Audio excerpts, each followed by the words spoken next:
Hola, ahora hablaremos sobre los orígenes de Internet y sus funciones, así como los servicios de Internet.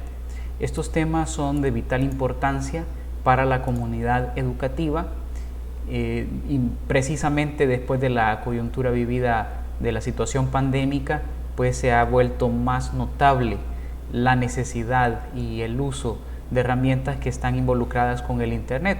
Conozcamos, por lo tanto, cómo inicia, cómo da origen este nuevo mundo del Internet y de cómo estamos transformando la vida educativa. Hablar sobre el origen de Internet, pues tenemos que remontarnos allá en aquella época de los 60s, más o menos.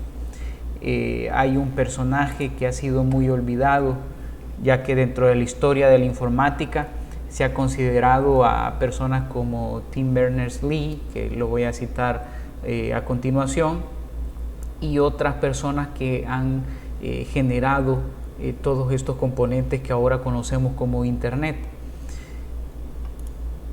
Hay que reconocer, pues obviamente, a cada una de las personas involucradas, pero en este caso pues siempre hay algún personaje que queda en el olvido, como en el caso de la electricidad.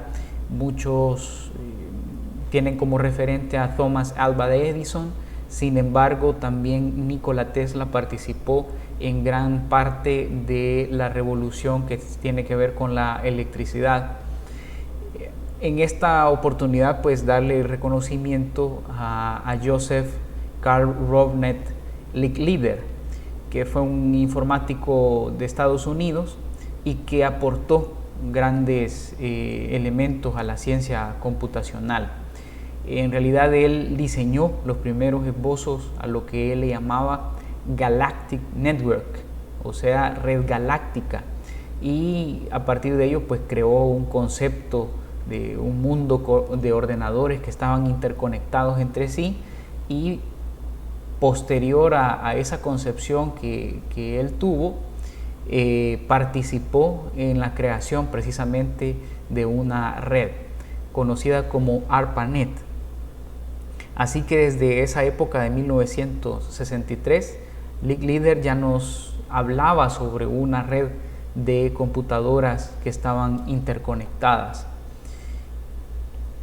En ese año, pues formulando esa idea, en octubre de ese año lo convocan para la asociación esta de Estados Unidos, que es ARPA, y gracias a esta oficina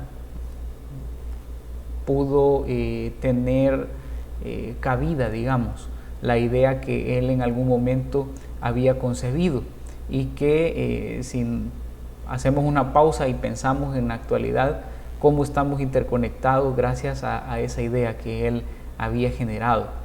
Por lo tanto, a partir de ahí pues se empezaron a hacer más investigaciones de cómo formular y aumentar esa red. Algunos mencionan, ya tal vez podríamos caer en la parte especulativa, en donde él vende esta idea al Pentágono para que pueda ser utilizado también de forma militar, y hay muchas investigaciones que proceden de ese mundo, de lo militar. Esta red, pues para él, parte de la novedad era que estaba a prueba de bombas atómicas, y por eso se cree que es una de las finalidades del cual se puso ya en marcha esta red en 1969, en medio de la Guerra Fría.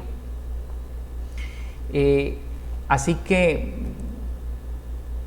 tener en cuenta los orígenes y tal vez hacer la reflexión, casi siempre o gran parte de la inventiva humana ha tenido que ver mucho la parte militar, la parte bélica, pero en la actualidad para nosotros es una herramienta que tiene otra finalidad. Para nosotros Internet y todo lo que esto conlleva tiene esa finalidad educativa, y hemos podido y debemos seguir transformando nuestro mundo a partir de ello. Esta agencia ARPA, que es la Agencia de Investigación de Proyectos Avanzados, es la que le da acceso al League Leader para que su idea pues se lleve a cabo. Y al final pues se genera una red segura de comunicaciones capaz de sobrevivir a un ataque, como decíamos, de armas nucleares, es decir, con fines militares. Y otra de los logros en ese sentido es que se genera una red descentralizada con múltiples caminos entre dos puntos para asegurar que aunque uno de esos puntos cayera o se quedara fuera de línea, aún así hubiese comunicación entre los demás, entre las demás computadoras, entre los demás puntos. Se genera también una división de mensajes completos en fragmentos que van a seguir esos distintos caminos y que después son reensamblados cuando llegan a su destino. Es parte de las estrategias y en esa época de espías, de la Guerra Fría y todo eso, pues se pensó así, de esa manera, y como vemos pues tiene la parte bélica, tiene por acá sus tentáculos, por decirlo de alguna forma. Y ahora pues que hemos ido transformando todo esto, bueno, se sigue utilizando de esa forma, pero también nosotros ahora que tenemos acceso a esa tecnología podemos ocuparlas para otras finalidades. Así luciría esta red conocida como ARPANET, como la red de ARPA, que lleva pues el nombre de la asociación, o de la agencia, mejor dicho, la agencia de los proyectos de investigación, y tiene como primer punto, bueno, primero en el momento en que nacieron pues solo se conectaron 2 computadoras, y eso es un dato muy interesante, porque pensar que esa primera comunicación que se tuvo allá en el 67 era nada más entre la Universidad de Stanford y la de UCLA. Posteriormente, en el 69, pues ya esa red se extiende a otros 2 ordenadores más, y así sucesivamente esta red fue creciendo hasta como la tenemos en la actualidad.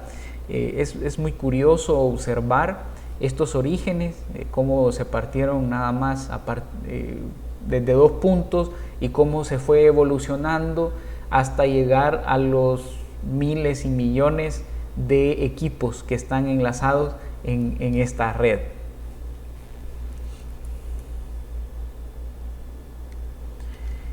Luego, a medida que se iba avanzando, este proyecto se iba haciendo más grande, va surgiendo la necesidad de ir generando nuevos protocolos y darle más eficiencia a esta red. Ahí es donde se origina un protocolo llamado TCP/IP, que en la actualidad es el que se ocupa para transferir e interconectar las computadoras.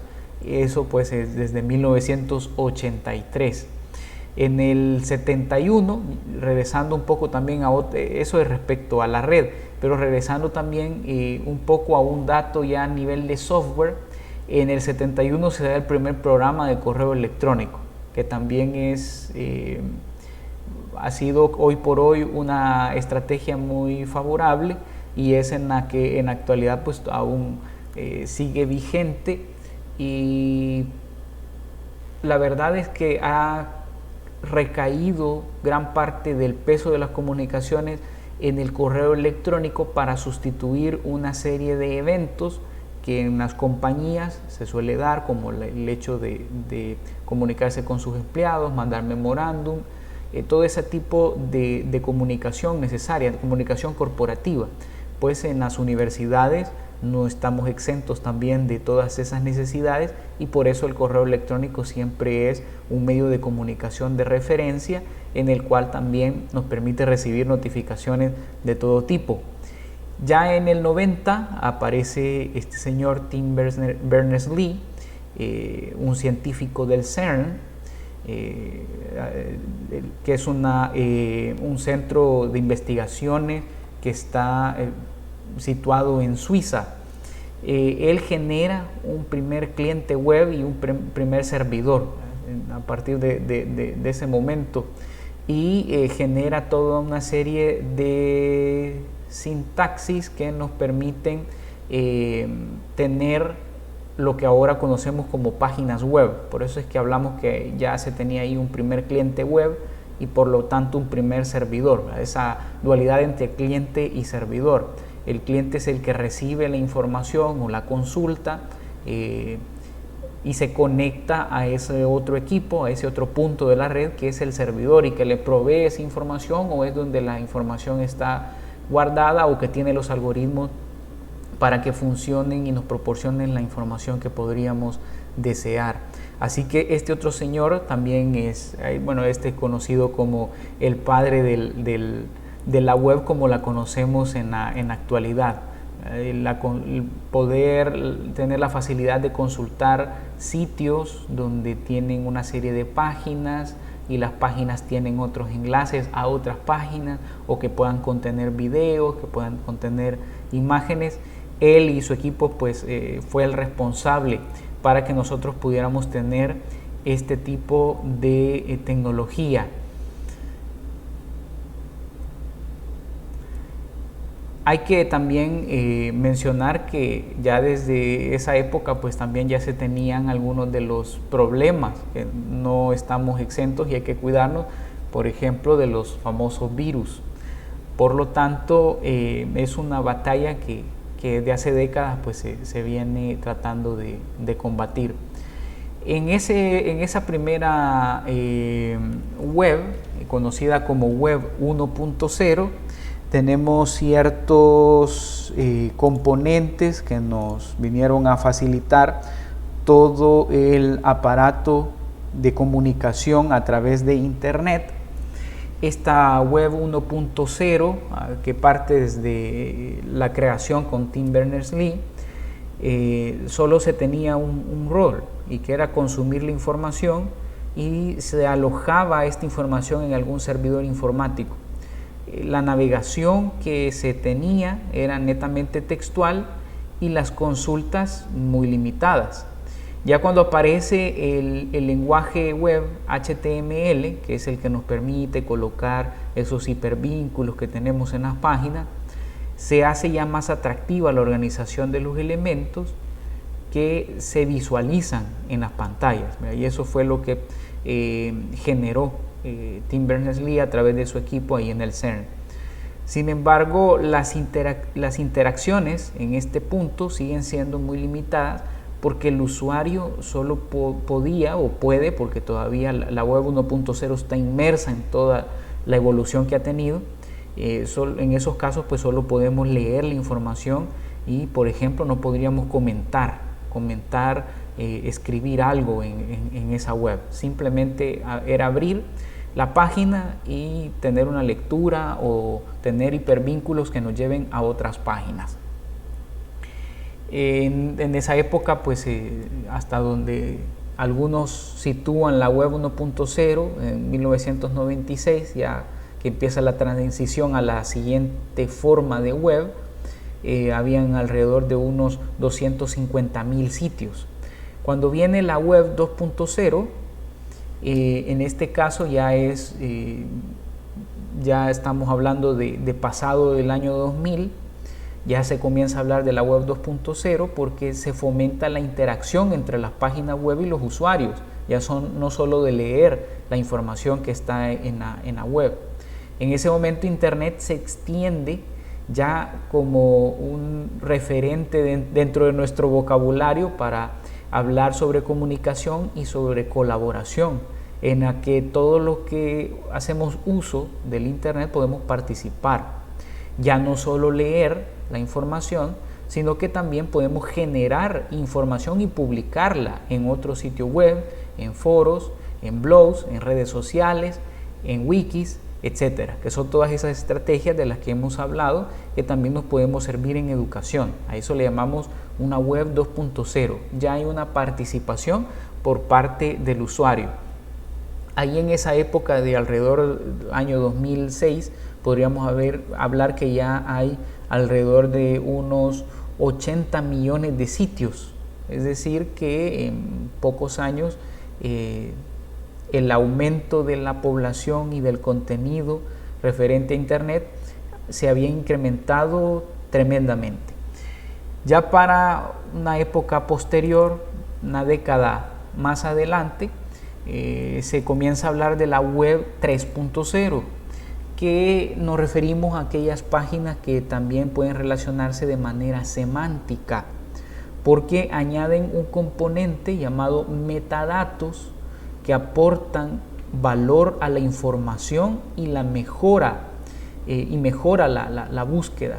Y esa posibilidad de cuando queremos encontrar información en la web y que podamos comprender mejor el significado de las palabras a través de esa forma de interactuar. Y ahí es donde ya nacen formas de comunicarnos a través de Internet o de realizar búsquedas donde la computadora o los componentes de la web se comienzan incluso hasta adelantar un poco a lo que podríamos necesitar, pero todavía esa forma de concebirlo estaba en pañales, por así decirlo. Lo más novedoso que ya pues teníamos era, y lo vamos a ver en el siguiente tema, es realizar búsquedas y que estas búsquedas sean más efectivas. Significa que en este caso ese componente que se suele utilizar con mayor frecuencia para realizar las búsquedas, que es Google, que en este caso veamos a Google como una persona. Entonces, que esta persona llamada Google nos puede entender lo que andamos buscando y de esa manera pues también nos pueda ofrecer una respuesta más adecuada.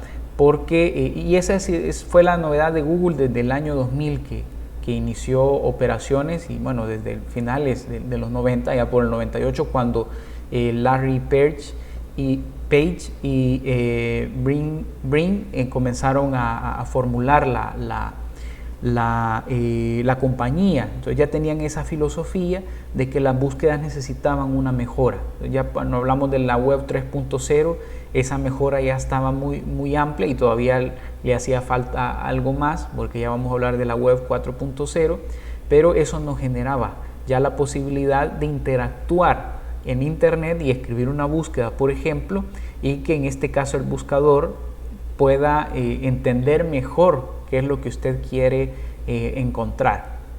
Así que partieron ellos con un algoritmo muy famoso, el llamado PageRank, o ranking de páginas, podríamos decirlo, y poco a poco le fueron sumando más componentes hasta que ahora tenemos una estructura de búsquedas tan sofisticada con un montón de algoritmos en el interior para ofrecernos la información más adecuada según podríamos necesitarla. Para ese momento pues ya hablamos que hay más de 800 millones de sitios web en Internet.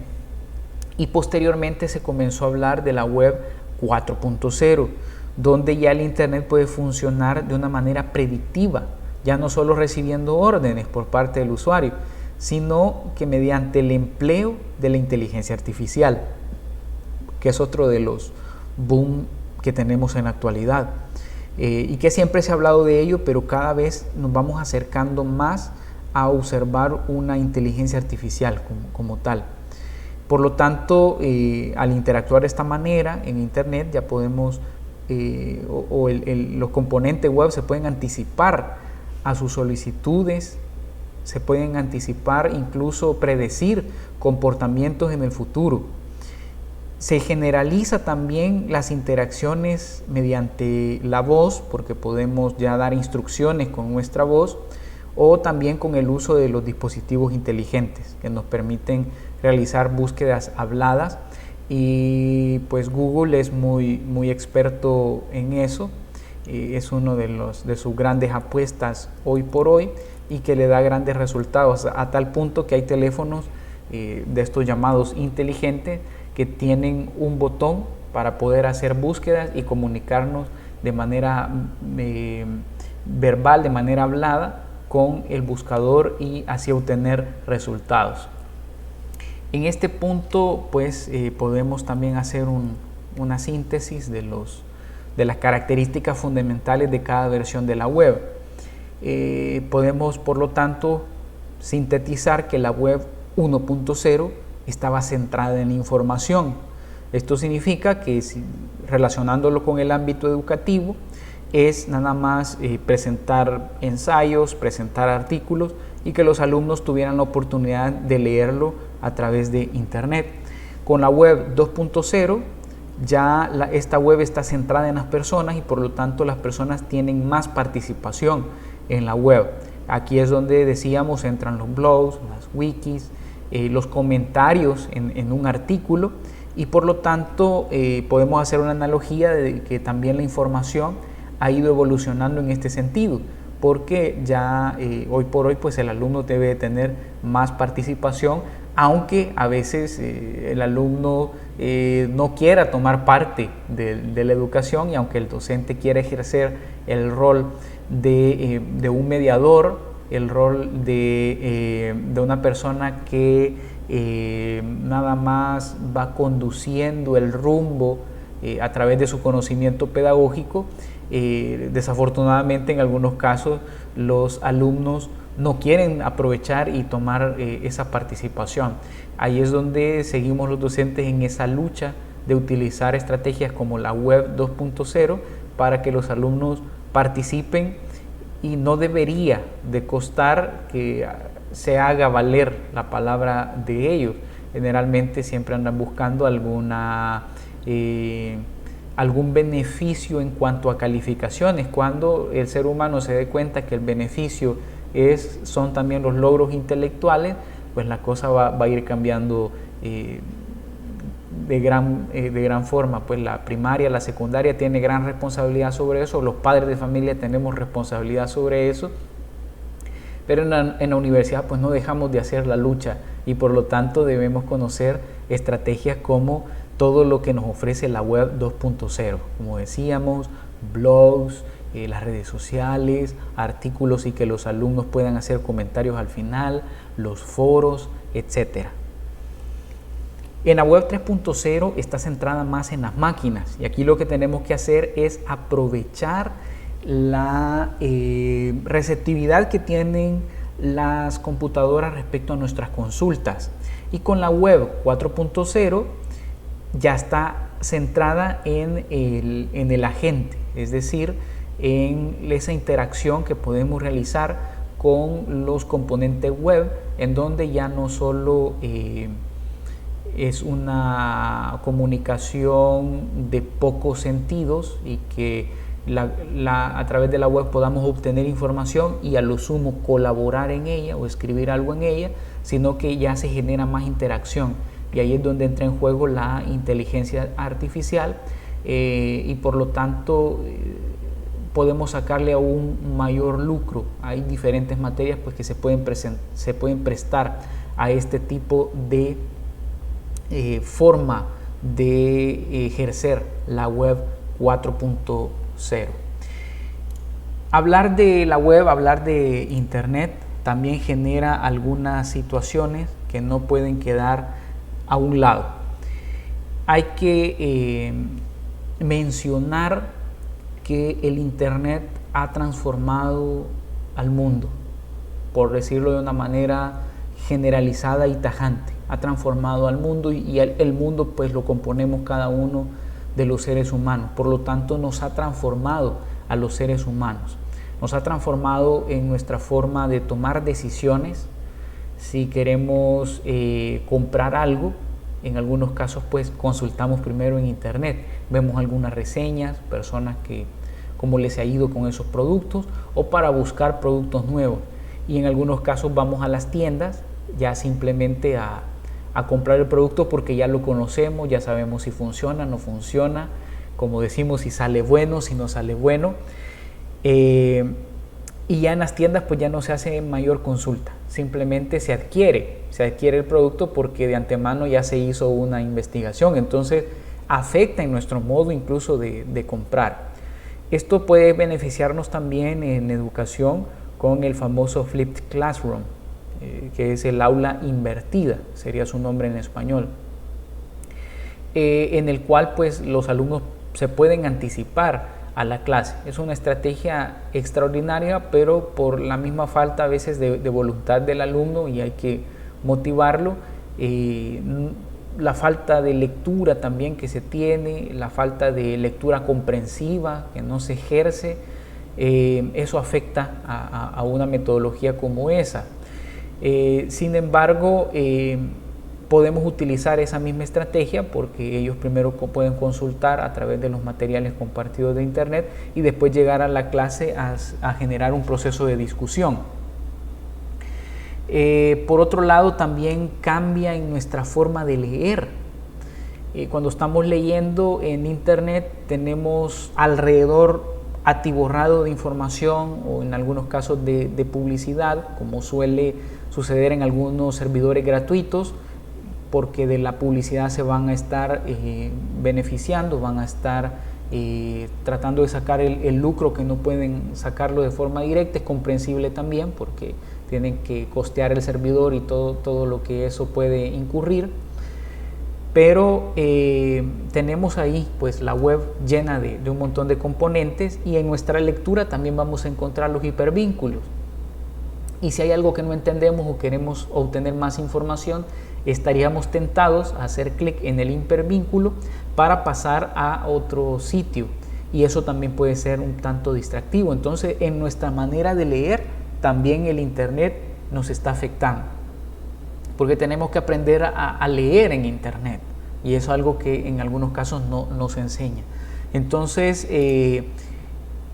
surge esa pregunta, y se la planteaba una persona conocedora de la tecnología, y se hacía esa pregunta: si a nosotros, a los seres humanos, pues será que el internet nos está cambiando drásticamente la vida. Y él se planteaba, ¿será que nos está transformando nuestros cerebros? Él lo decía de una manera un tanto más diferente, por no decir peyorativa, pero se planteaba, ¿será que, y lo publicaba en una revista que se llama The Atlantic, y se hacía el cuestionamiento: ¿será que Google nos está haciendo estúpidos? Se preguntaba él, debido a todo este proceder que el ser humano tiene al momento de adquirir información, al momento de interactuar con la red, y que está afectando en su proceder, está afectando en su manera de comportarse, incluso hasta podríamos decir en su manera de pensar. Entonces se planteaba él esto, y hace una serie de argumentos en los cuales podría no ser tan favorable ese proceder que tenemos en internet. Este tema lo estoy abordando porque, ya que hablamos del internet y lo estamos relacionando con educación, tenemos que estar conscientes de todos estos fenómenos, porque nuestros alumnos no están exentos de ellos. Incluso él se atrevía, esto fue un artículo que él escribía en esta revista, pero también se atrevía a hacer un libro dedicado a eso.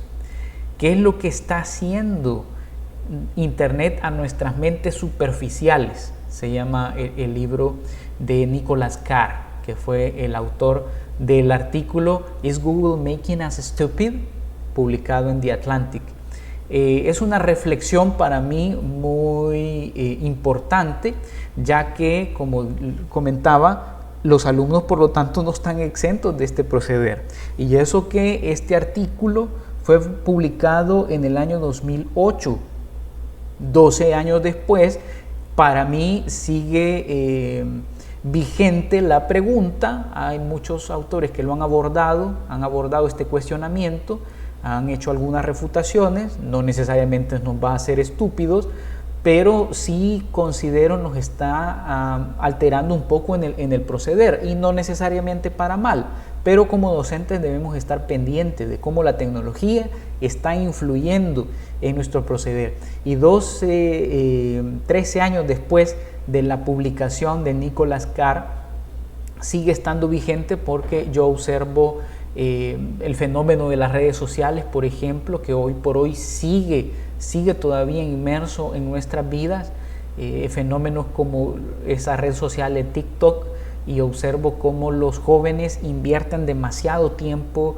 en ese tipo de redes, que no necesariamente pues va a ser de una manera negativa, puede tener una influencia positiva, pero en gran medida la influencia, desde mi juicio, no es la más adecuada, y la mayoría de las cosas que ahí circulan o es desinformación o gran parte es nada más puro entretenimiento y está lejos del aprendizaje. Entonces es importante tener en cuenta que todas esas redes sociales y todas esas interacciones de los alumnos hoy por hoy están vigentes y ellos proceden de esa manera.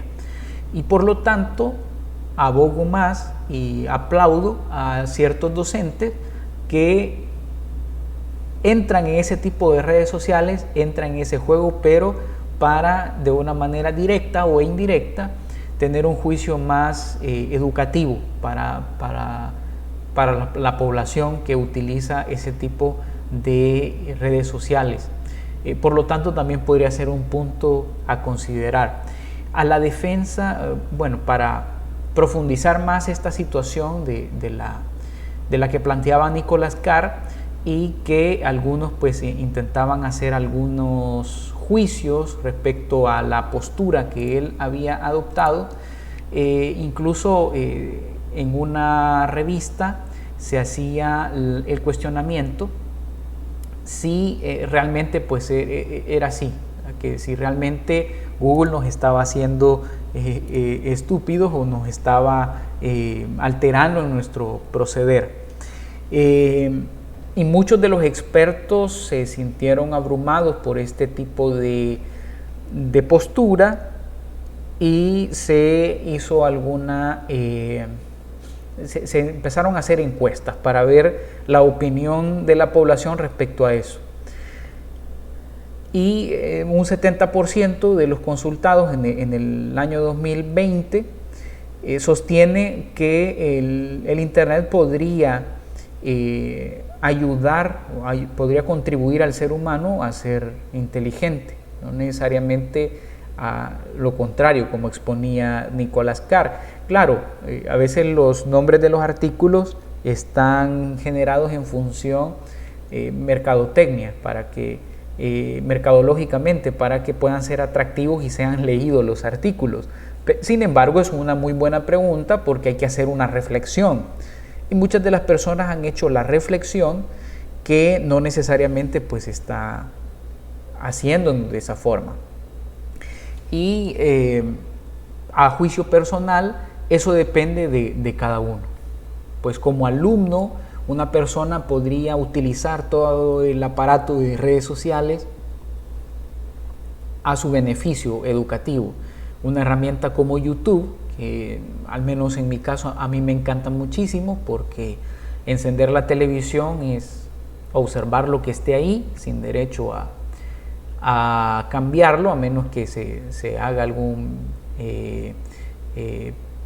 pay-per-view o algún otro tipo de estrategia donde sí pueda tomar la decisión, como en el caso de Netflix, por poner otro ejemplo.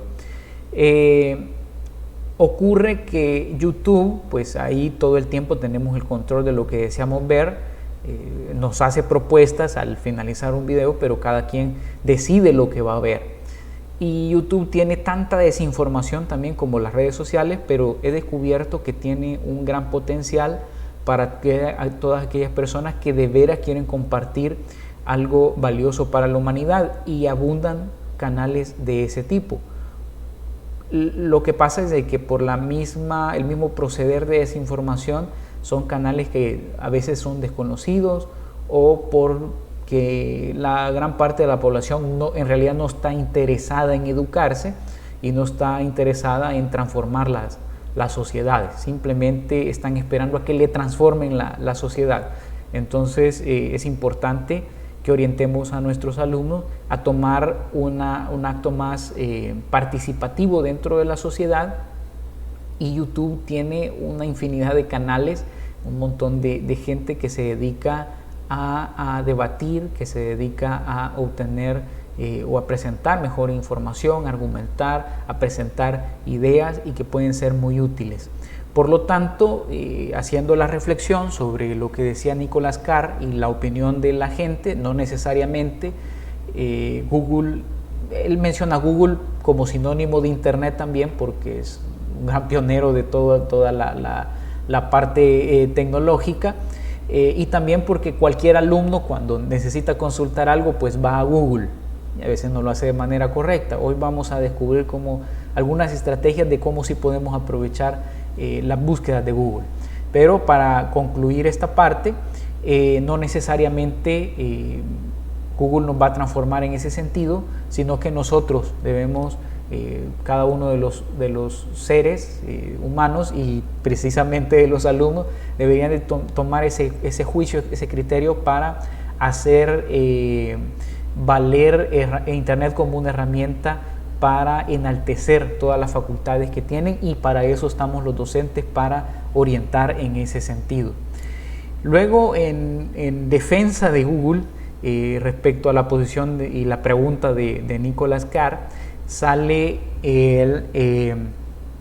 un Chief Economist en Google de esa época, hace como una década, que era Hal Varian, que dijo en ese momento que para él Google nos informará mejor, que la persona más inteligente del mundo bien podría estar detrás de un arado en China o en India. Internet, por lo tanto, y en el caso de Google, su empresa, brinda acceso universal a la información que nos permitirá que estas personas se desarrollen con todo su potencial, y la compañía pues brinda beneficios al mundo entero.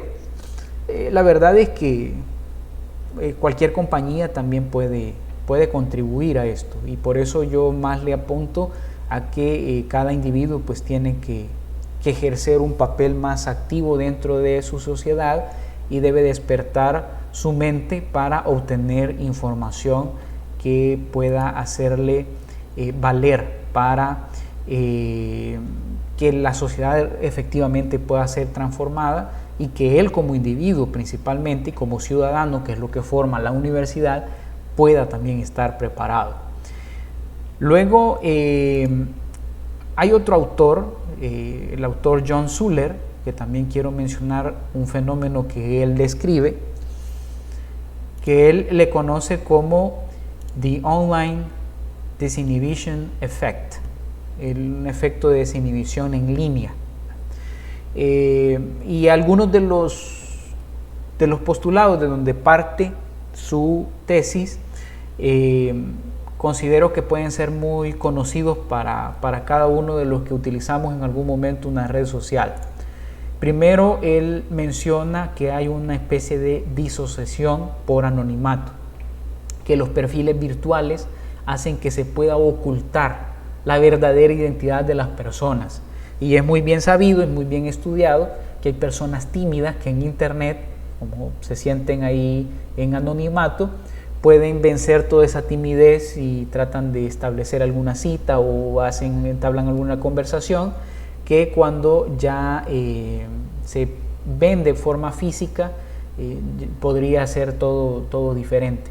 Es muy común recibir solicitudes para redes sociales de personas que tal vez no hablamos mucho, y ahí podemos interactuar un poco a través de una red social, pero en el momento en el que nos encontramos físicamente hay personas que ni siquiera saludan, y pues ese le conoce el autor como una disociación por anonimato.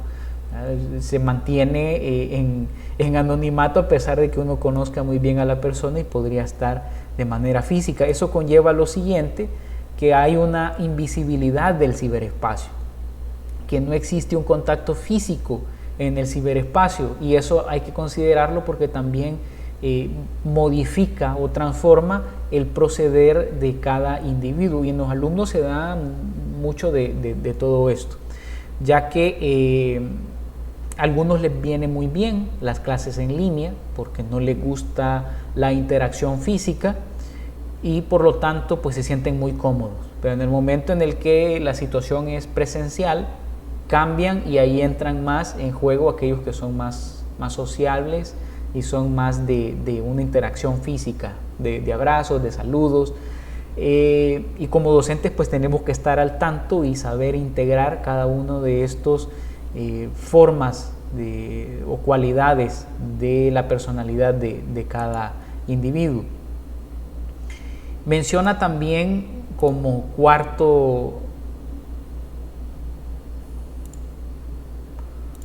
ahí sería como tercer elemento, ya me salté uno ahí, el hecho de la asincronía que la comunicación virtual nos ofrece. En este caso, la sincronía podría favorecer como podría no favorecer. Se pueden observar tantos alumnos que en el momento de tener una sincronización en la comunicación no les gusta consultar, algunos sí ahí aprovechan a resolver sus consultas, pero la sincronía que nos ofrece Internet, cuando las cosas quedan ahí y pueden ser consultadas posteriormente, ahí algunos se sienten más cómodos. Aquí lo que está ocasionando en gran parte este fenómeno es que no hemos sido motivados en nuestra primera fase educativa a que podamos sostener nuestras ideas, que podamos argumentarlas y que al fin y al cabo son nuestras ideas y que los demás van a tener también sus propias ideas y por lo tanto no hay ningún problema con extrovertir lo que pensamos. Por lo tanto, ese efecto de asincronía podría beneficiar a algunos o podría desfavorecer a otros y también hay que tenerlo en cuenta. Menciona también la introyección solipsista. El solipsismo es una forma radical del subjetivismo según la cual solo existe aquello de lo que se es consciente en el propio yo. Es decir, que hay como dice acá la primera palabra, hay una introyección, que se vuelve inmerso en sí mismo.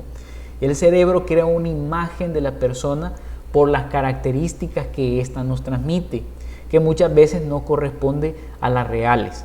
Entonces cada quien pues está inmerso en sí mismo y resulta muy difícil poder encontrar esas cualidades que sí se obtienen cuando nos vemos de forma presencial. Entonces también hay que tener presente todos estos fenómenos y ser muy precavidos en las aulas virtuales, porque al estar tan introyectados, podríamos decir, según el autor, dentro de nosotros mismos, es muy difícil encontrar lo que hay en los demás y por lo tanto hay que ser muy cuidadoso en la forma de tratar a nuestros alumnos. Además también como quinto punto, él menciona una disociación imaginativa, la justificación de que los comportamientos a través de las redes resulta más fácil porque no tiene tanta conciencia sobre ellos. Se nota también cuando estas personas no se conocen físicamente y pueden conversar a través de un chat y producto de esa disociación imaginativa tienen esa facilidad para comunicarse por carecer de la conciencia sobre las acciones o virtudes de la otra persona. Entonces idealizamos también, y eso es de tener mucho cuidado como docente, idealizar al alumno en el sentido de considerar que alguno puede ser carecer o tener ciertas cualidades, cuando pensamos a veces que las puede carecer, en realidad no sea así, o viceversa, por esta disociación imaginativa que no nos permite conectar directamente con las cualidades de los demás. Por lo tanto, pues hay que considerarlo. Como sexto punto, él propone que hay una minimización del estado de autoridad, el miedo a ser rechazados porque nuestra opinión no sea compartido por el otro se disminuye. Sin embargo, esto es más notable cuando en conjunto de la asincronía, cuando no se está extrovertiendo la opinión de una manera directa, porque de lo contrario, cuando hay una sincronización y se tienen sesiones en línea, pues vuelve a resultar un poco más de lo mismo. En cambio, cuando se hacen foros, por ejemplo, ahí se minimiza un poco ese fenómeno. Y también por no tener al docente que en algún momento le pueda hacer una observación, sienten un poco más de comodidad de expresarse. Siempre hay que buscar la estrategia para que de una u otra forma siempre el alumno pueda tener esa comodidad de expresar lo que considera. Luego podemos hablar de algunas de las ventajas que tenemos en educación al utilizar el Internet. Gracias al uso del Internet tenemos una autonomía y esto nos provoca a que el tiempo, los lugares donde vamos a interactuar o donde vamos a educar o ser educados se rompen y por lo tanto ya no estamos sujetos a espacios físicos, ya no estamos sujetos a un tiempo en algunos casos para poder ejercer la educación. También incrementa la iniciativa. Hay muchos alumnos que en algunos casos proponen estrategias o nosotros vamos conociendo estrategias que podemos echar a andar en nuestras clases. También incrementa la creatividad porque la tecnología, en el caso del uso del Internet, nos ofrece un abanico de herramientas con los cuales podemos echar a andar la creatividad y que ya hemos reflexionado muchos de ellos en clase. También puede provocarnos en parte motivación, esto va a depender de cada uno, pero algunos alumnos están muy satisfechos en el sentido que ahora tienen más tiempo, por ejemplo, para los que estudian. He tenido casos de alumnos que, para los que trabajan, perdón, cuando van en el traslado del trabajo a sus clases, cuando es en la universidad, cuando es presencial, les toca que llegar tarde y he tenido muchos casos como esos. En cambio, ahora con la facilidad o la ventaja del Internet en la educación, he tenido alumnos que incluso sé que van escuchando la clase cuando van en el autobús, por poner un caso. Entonces, esto les motiva a seguir adelante porque están aprovechando esta ventaja que el Internet les está ofreciendo. Nos permite también tener una mayor interactividad porque ya no estamos sujetos a esos espacios físicos, a ese tiempo, y por lo tanto la interacción puede darse en cualquier momento y en cualquier lugar. Nos permite también a través de algunas herramientas establecer estrategias cooperativas y pues hay una gran facilidad en enseñanza que de por sí ya se hacía no presencial. Con el uso del Internet se vuelve todavía más fácil formular estrategias que vayan en esa sintonía. Ahora, también podríamos tener algunos inconvenientes y por citar algunos, podríamos mencionar que nos topamos a menudo con fuentes que no son fiables y ahí hay que tener mucha precaución porque como docentes también podríamos cometer ese error y hay que instruir para que los alumnos puedan siempre consultar sus inquietudes y puedan extraer información de fuentes que verdaderamente sean fiables. En algunos casos hay unos datos que no se pueden verificar y en Internet abundan ese tipo de datos y que no se encuentran en ningún otro lugar y por lo tanto no se puede verificar si son reales o no será algún otro bulo de Internet, que son de los que muchísimo abundan. El uso excesivo también se está documentando, se está investigando que puede tener algunos daños. Casi siempre nos dicen que los excesos pues nos debemos de cuidar de ellos y en este caso pues el uso excesivo de Internet pues no queda exento. Ahora en educación virtual probablemente haya cierto uso excesivo, pero cada individuo, pues volvemos a lo mismo, tiene que formular estrategias para no verse afectado, aprender a tener una mejor organización y también eso también es importante que se le instruya a que los alumnos puedan tener una orientación a cómo instruirse, a cómo, organizarse para que no sean afectados por el uso excesivo de Internet, que de todas maneras cuando terminan las clases inmediatamente pasan a las redes sociales y nunca abandonan el Internet. Entonces, generar un poco de conciencia respecto a ello. Otro de los grandes inconvenientes que se ha dado hoy por hoy es el aspecto de la brecha digital, que si bien se ha ido venciendo gracias a que la tecnología cada vez es más accesible, muchas personas que ya cuentan con su computadora o por lo menos con un teléfono inteligente con conexión a Internet, por lo menos en por periodos de tiempo, para aquellas personas que hacen recargas de Internet y pueden utilizarlo ya sea por un volumen de datos o por un tiempo establecido. Eso ha ido beneficiando para que la brecha digital pueda volverse más estrecha. Sin embargo, es un componente que hoy por hoy sigue presente y debemos estudiarlo en cada una de nuestras aulas para conocer cuáles son las posibilidades que los alumnos tienen y en qué magnitud se está viviendo en el aula esta brecha digital. Y como último tema que compartimos en este momento son los servicios de Internet. Los servicios de Internet son muchísimos y son de una gran variedad, que va desde servicios de comunicación, servicios de almacenamiento, servicios de gestión, etc. Hay que recordar que el fruto o el producto principal de Internet son los datos y son ellos los que fluyen a través de las redes. Quiero referirme a un servicio de Internet muy crítico.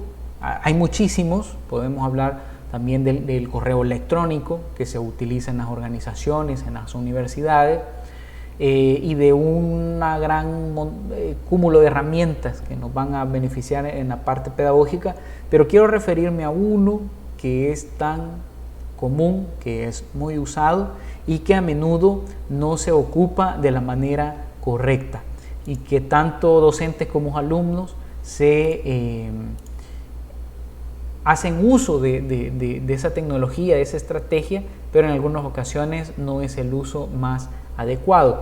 Así que voy a referirme en esta oportunidad al buscador y menciono Google porque Google es hoy por hoy uno de los buscadores más utilizados. Atrás quedaron en aquellas épocas donde se ocupaban buscadores como Lycos, Altavista, Yahoo, que en su momento los ocupé y que cuando llegó Google yo me resistía a abandonarlos, pero poco a poco me fui convenciendo del potencial que tiene este buscador y por eso llegó a ser el número 1 a nivel mundial. Todo el mundo ocupa Google, nuestros alumnos ocupan Google, pero en algunos casos no lo hacemos de manera efectiva. Por ejemplo, tener en cuenta que cuando estamos en el buscador podemos tener más opciones. Y en esas más opciones podemos realizar búsquedas no generales de toda la web, sino que podemos buscar también directamente en libros. Y Google nos da esa posibilidad. Tiene una biblioteca muy extensa de libros que podemos consultar de manera gratuita, algunos de forma completa, otros están incompletos, pero que nos pueden siempre servir como alguna referencia.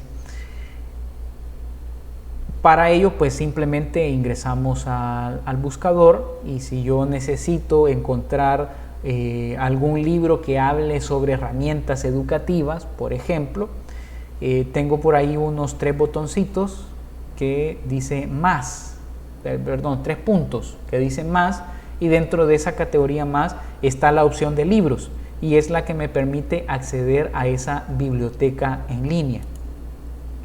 Por otro lado, también hay que tomar en cuenta las preferencias. En preferencias tenemos una variedad de estrategias como configurar nuestras búsquedas, buscar de forma avanzada, ocultar resultados explícitos, sobre todo cuando son menores los que van a ocupar el buscador, para que solo aparezca contenido que no vaya a ser muy sensible por la edad de ellos. Y algo muy importante también podemos observar la parte de idiomas, y generalmente nosotros buscamos única y exclusivamente en el idioma que hablamos, que en nuestro caso podría ser únicamente el español. Mi sugerencia como docente universitario, principalmente debemos ampliar ese abanico de posibilidades y no solo buscar en nuestro idioma español, sino también, pues, como bien lo sabemos, el segundo idioma tendría mínimo que ser el español. El inglés. Y en cuanto al inglés, aunque no lo domináramos, también el mismo buscador nos da estrategias para traducirnos el contenido de lo que buscamos en esos otros idiomas. Hay información que todavía no está disponible en nuestro idioma, como algunos artículos, investigaciones científicas, que en algunos casos solo se cuentan en inglés y que son grandes referencias para que nosotros podamos desempeñar nuestro rol docente. Entonces también esa sugerencia, abrir más, expandir más el abanico de posibilidades de las búsquedas a través de otros idiomas. Tenemos también, como decía, la búsqueda avanzada, que la búsqueda avanzada nos permite tener una mayor facilidad de encontrar otros elementos que normalmente pues no se logra llegar a ellos de forma directa, o nos puede facilitar ese proceso de búsqueda, el hecho de realizar una búsqueda avanzada. Para utilizar la búsqueda avanzada, pues solo hacemos siempre clic en ese botón de más opciones, de preferencias, en el botón de preferencias, y a continuación en búsqueda avanzada. Eso nos abrirá la oportunidad de realizar búsquedas acorde a lo que podríamos necesitar. Y si hacemos una prueba de esta situación, podemos, por ejemplo, decíamos herramientas educativas.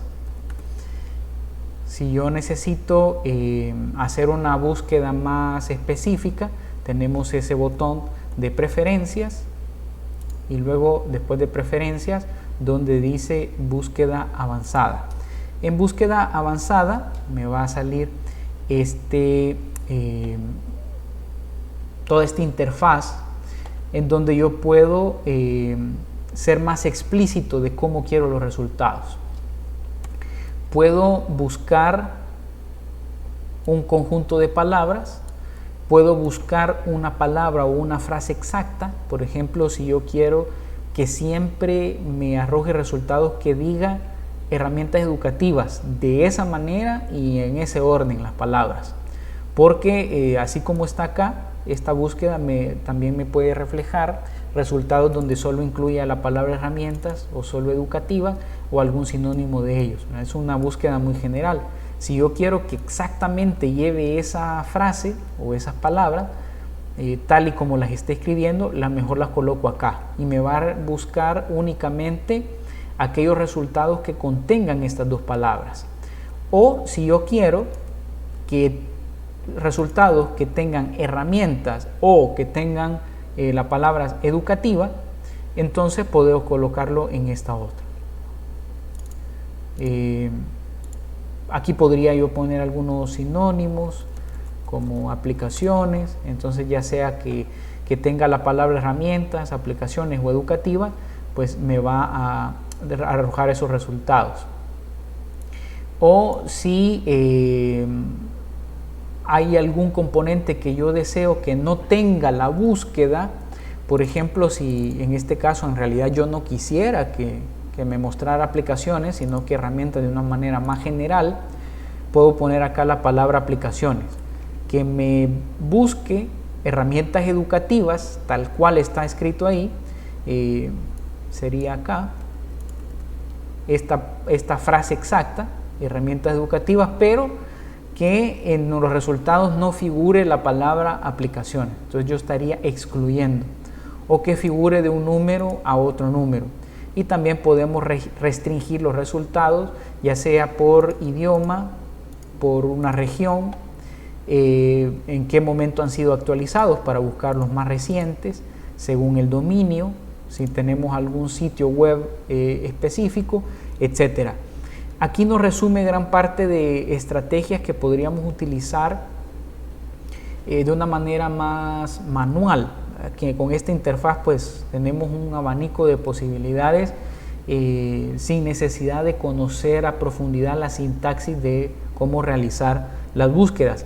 Sin embargo, en algunos casos podríamos hacer búsquedas avanzadas conociendo de forma manual cómo realizarlas, y lo vamos a hacer a continuación, no sin antes también mencionar que tenemos otro icono, otro botón que son el de herramienta, y en ese botón podemos consultar, podemos solicitarle a Google que los resultados que nos muestre sean de un idioma específico, de alguna fecha, algún rango de fecha, o decirle qué tipo de resultados son los que me va a mostrar, como los podemos filtrar también en la parte superior, si por imágenes, vídeos, noticias, etcétera.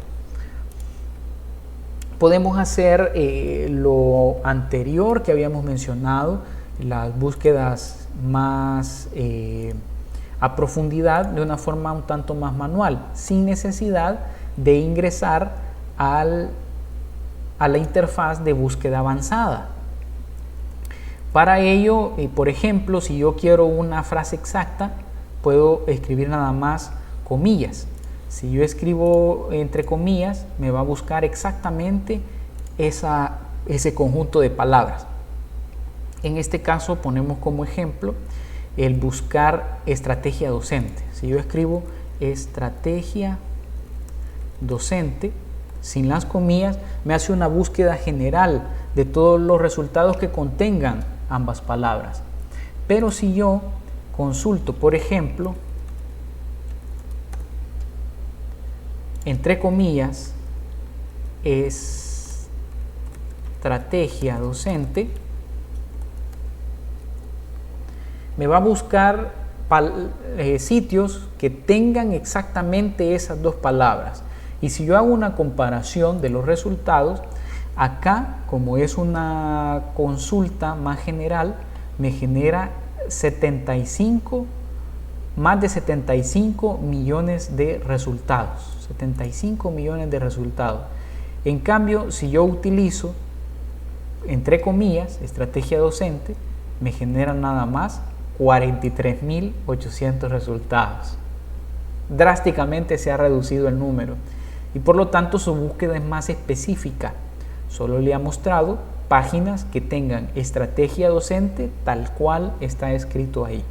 Una palabra seguida de la otra. En cambio, sin las comillas es una forma más general que nos va a dar un cúmulo de resultados que a lo mejor algunos de ellos no sean relevantes según lo que queremos consultar. Así que ahí tenemos esa estrategia, poner entre comillas nuestro resultado, así lo buscamos más rápido.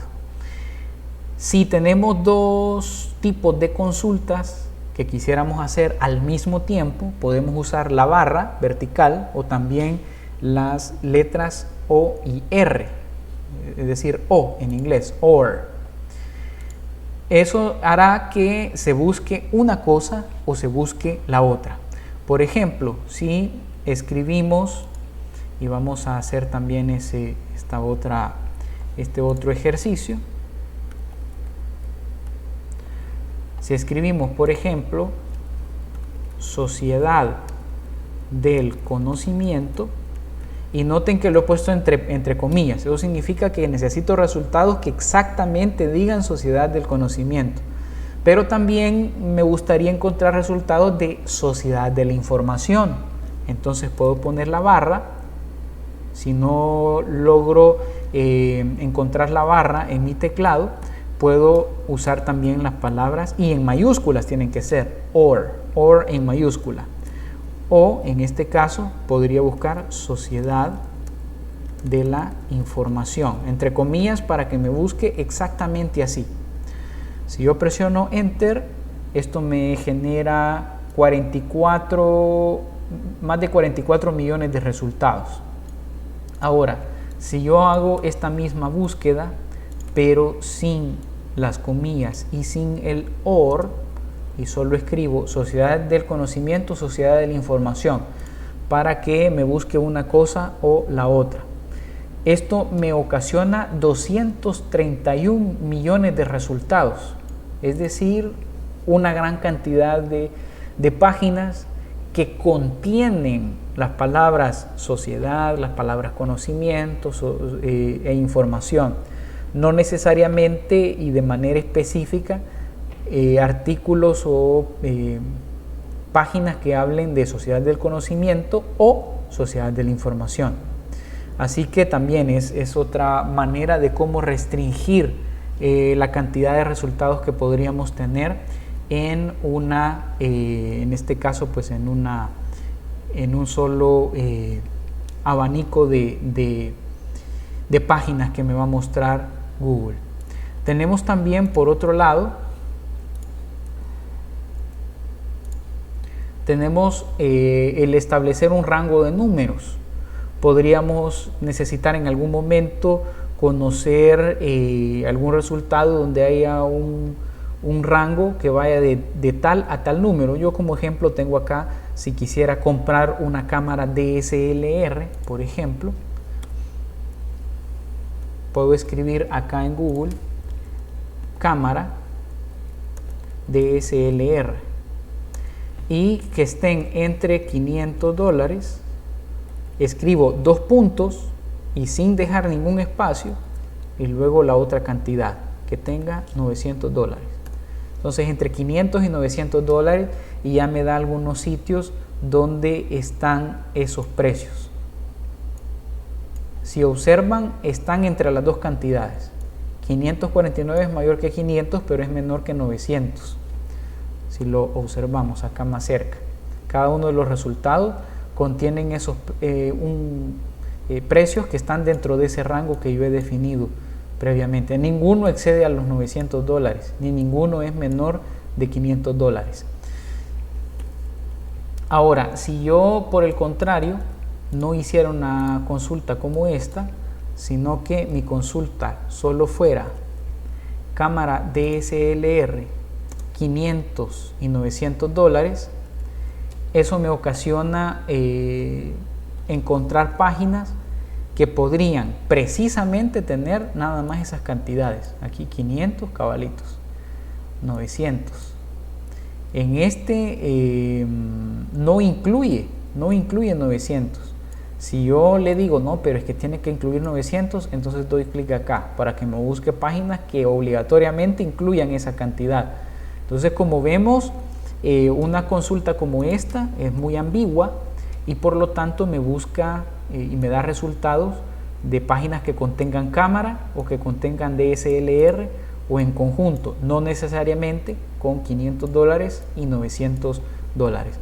También en algunos casos, como docentes, podríamos andar buscando alguna fecha, algunos hechos que hayan acontecido en alguna fecha específica y ahí nos podría venir bien esta estrategia. Luego tenemos,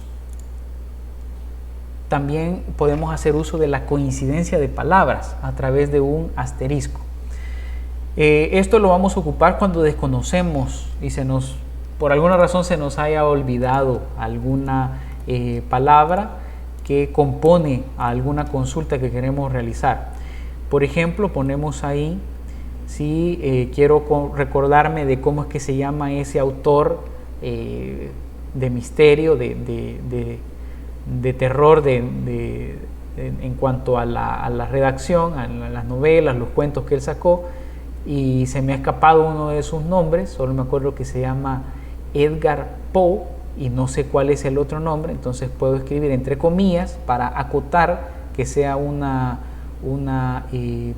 consulta precisa que contenga todo eso. Entonces escribo Edgar, pondría un asterisco. De hecho, gracias a la semántica, a la web 3.0 y web 4.0 que tiene ya los navegadores, ya se adelantó y ya me dio algunas sugerencias por si es este, pero no siempre va a ocurrir eso. Entonces yo pongo un asterisco como una especie de comodín, que no sé qué va ahí va algo que quiero que me lo busque también, y luego pongo el apellido y ya me va a dar el nombre que me hace falta. Entonces aquí ya me realiza búsquedas complementando el nombre y con seguridad, tiene cierta seguridad de que ese podría ser el nombre que a mí me hace falta.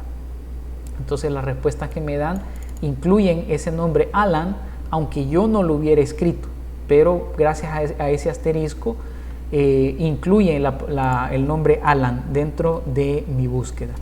En cambio, si yo solo escribo Edgar Poe, me va a dar resultados muy similares, pero no se va a atrever. Si ustedes observan, no me pone todo en negrita, no está diciéndome que exactamente eso es lo que yo ando buscando. Y si vemos por acá, tampoco me pone todo en negrita. Acá solo me buscó el apellido, principalmente porque no tenía las comillas, y así sucesivamente. Esa es la forma en la que la coincidencia de palabras nos puede servir. Luego tenemos también cuando queremos sitios relacionados. Por ejemplo, si escribimos relatedbooks.google.com, estamos buscando que me proporcione sitios web que sean similares o que estén relacionados al sitio books.google.com, que es donde ellos, como Google, nos ofrecen que podamos consultar diversos libros. Si hacemos acá la prueba, vamos a tener que si yo escribo, por ejemplo, vamos a hacer zoom, related, que significa relacionado, y hay que considerar que tiene que estar después de related, que es relacionado, tenemos que escribir no inmediatamente el sitio que queremos buscar si tiene alguna relación, sino que tenemos que poner dos puntos, como se observa ahí, related, books.google.com. Entonces necesito que me busque sitios web que estén relacionados a este sitio, que sean similares, que me ofrezcan soluciones similares a las que me ofrece este sitio. Presiono Enter y acá solo me va a ofrecer sitios. Por ejemplo, me ofrece este sitio que se llama Project Gutenberg, que es de libros gratuitos, a la librería abierta, openlibrary.org, a The Online Book Page, la página de libros en línea, etc. Si observamos, son resultados de puras bibliotecas en línea, que es lo que hace books.google.com. Si ponemos acá books.google.com, observaremos que acá puedo hacer búsquedas nada más de libros. Entonces, ese related books.google.com me ha reflejado otros sitios que hacen un trabajo muy similar a lo que hace Google Libros. Y así, si yo tengo otra herramienta y yo quisiera saber de otras herramientas muy similares a esas, pues puedo utilizar la misma estrategia. Related, dos puntos y la dirección de la herramienta o del sitio que me ofrece eso que yo quisiera también conocer otros más. Una décima forma de buscar podríamos citar cuando necesitamos que se ignoren algunas palabras. Ya lo hacíamos con aquella interfaz de las búsquedas avanzadas de Google, pero también lo podemos hacer de una forma manual. En este caso traigo como ejemplo muy simbólico porque aquí hay un sinónimo involucrado, que cuando hablamos de salsa podríamos estar hablando de ese elemento de la cocina, de ese alimento, o podríamos también estar hablando de la música. Entonces, en ese caso vamos a hacer acá la comparación. Si escribimos salsa menos música, eso me va a dar resultados que contengan la palabra salsa, pero que no se refieran a música. Así que si presiono Enter, los resultados que se observan no en los vídeos. Aquí me da algunos vídeos, los vídeos pues no surte ese mismo efecto, pero si observo más abajo, lo que me está ofreciendo son recetas para hacer salsas, u otros sitios que hablen de salsa, pero que no se refieran a la música. Ahora, si yo hago lo contrario, si escribo salsa, pero escribo menos, salsa menos comida, salsa menos comida, hay que notar también que hay un espacio después de salsa, después hay un guión, el menos, e inmediatamente después del guión no hay ningún espacio. También eso hay que considerar.